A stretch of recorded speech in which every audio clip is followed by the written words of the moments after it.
Welcome to USGP, which stands for the United States in a Global Perspective.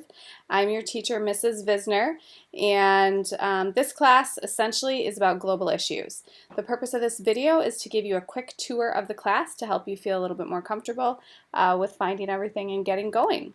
So you'll see when you first log into the class here, you land on the announcements page, and if you've checked your school email, you should have already seen this welcome announcement.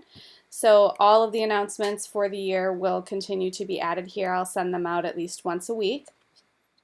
If I go over here and click on the Getting Started button, this obviously is where you want to start for week 1 because it is the course introduction. And you can see that there is a format here for the layout that you'll find in the rest of the weekly lesson. So you'll have your learning target for the week, main ideas, your must-do, your graded assignments, and your can-do. Can-do is going to be your extra resources. So you'll see for this week that you need to kind of explore everything, click around on the class, check out all the buttons, figure out where your assignments are, etc. Check out the pace chart, check out CNN 10 student news. Then you'll see you do have 3 graded assignments this week. These are all formative. They're practice assignments to get you used to doing schoolwork online. If you continue to scroll down, you'll see those assignments and their instructions, so you'll want to make sure that you follow those carefully.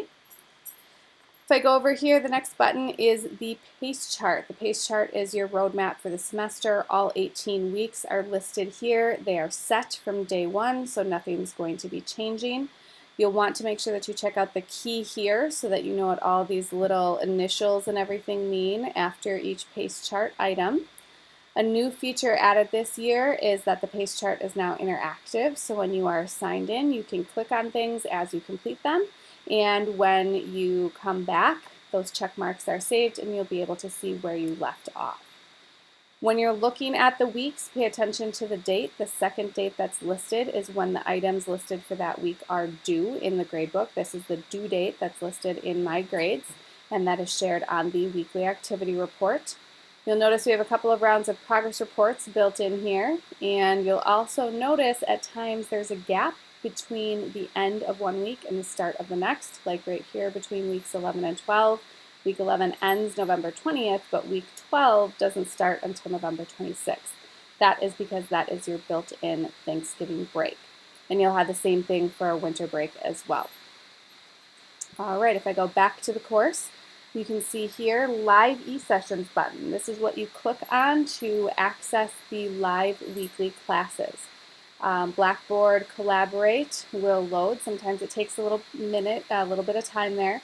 But once it does load, you just simply click on Course Room and then Join Course Room, and then you'll be signed in.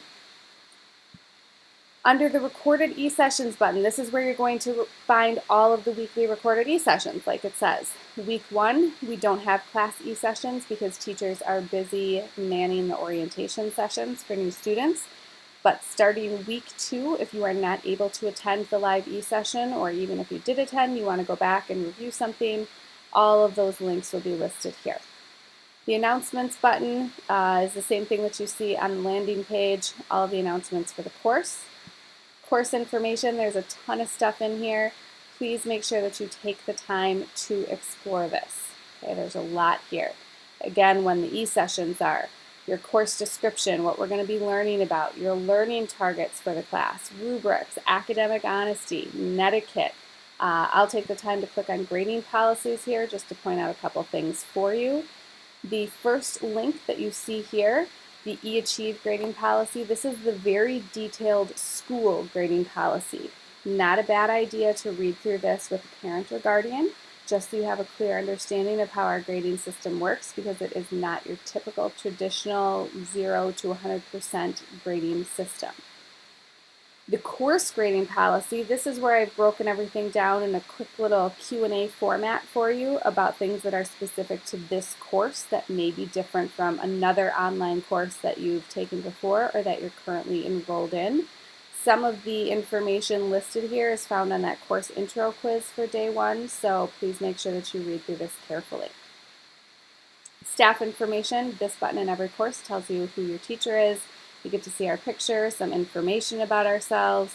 You will also see that you have our contact info.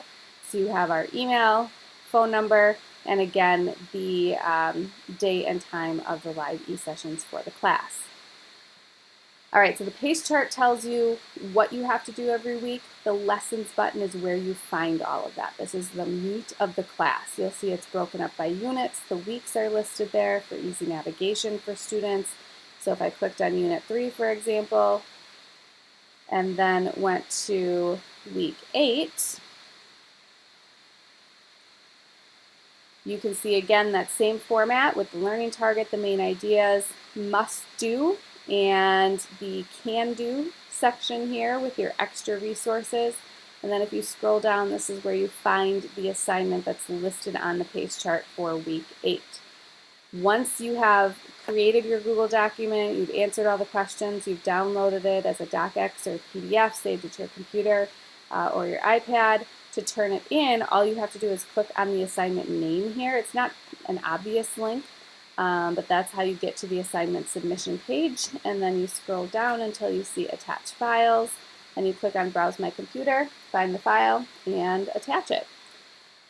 In order to turn it into the gradebook for me to see and grade, you actually have to hit the submit button here. Save draft just saves it for you to come back and edit later.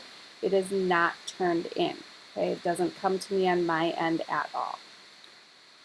All right, discussion boards. These will be some assignments for you from week to week, and you can access them directly from that lessons button, but you can also see all discussion boards for the class by clicking on this button right here. And for example, we have the Day 2 Course Intro discussion board. You will see here that you have the directions listed. In order to add a post, you just have to click Create Thread. And you'll want to make sure that, just like an email, you give it a subject. You answer all the questions here in detail. A lot of times it's a good idea to maybe type your response in a Google Doc and then copy and paste it into the discussion board, because if you hit submit and you lose internet connection, that discussion board post could be lost and you'll have to retype all of it. But if you do it in a Google Doc, it's there, and if there are any glitches, all you gotta do is copy and paste it again, no big deal. Again, in order to turn that in, you need to hit save draft. Not save draft, you need to hit submit. Once you go into the discussion board and other students have posted their responses, you'll be able to click on their individual posts and then click reply. Replying to students is a requirement to earn credit for the discussion board. All right, so then we have this last chunk of buttons here. My Grades is your grade book. This is where you see how you're doing in the class.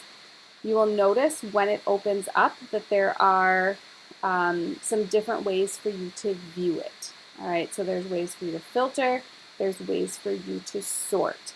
And I would recommend, when it does open here, slow internet connection right now, that you leave it in the view all mode and sort it in class order.